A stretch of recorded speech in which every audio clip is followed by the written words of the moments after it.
ఆ నీతి దేవుని ఎదుటకు మళ్ళీ చేరుస్తుంది. మీరు అనుకుని వచ్చయ్యా, నీతిమంతులు ఎవరైనా ఉన్నారు అంటే వాక్యం అనేది రోమీకారుడు అన్నారు కదా, అపోస్తులైన పౌలయ్య ఏమన్నారండి? నీతిమంతుడు లేరు, ఒక్కరును లేరని చెప్పుకుంటే కీర్తనాకారుడు ఏమన్నారు?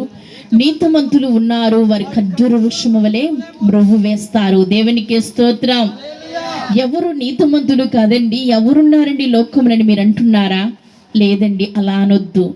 నీతిమంతులనే వారు కూడా ఉన్నారు కనుకనే ఖర్జూర వృక్షము వలె మ్రొవ్వు వేస్తూ ఉన్నది. ఆ రోజు కూడా ప్రభు అడుగుచున్నారు, నైనా అబ్రహాము సొదొమ గొమొర్రాని కాలుస్తున్నానయ్యా అని చెప్పినప్పుడు, కొన్ని పరిస్థితులు మాట్లాడుచున్నప్పుడయ్యా, కొంతమంది నీతిమంతులు ఉంటే మీరు కాపాడుతారయ్యా, 50 మంది ఉంటే కాపాడుతారా, 45 మంది ఉంటే కాపాడుతారని తెగించి మాట్లాడి ఎక్కడికి వచ్చారండి? ఒక 5 మంది ఉంటే రక్షిస్తారంటే ప్రభు అన్నారు, 5 మంది నీతిమంతులు ఉన్న ప్రాంతాన్ని నేను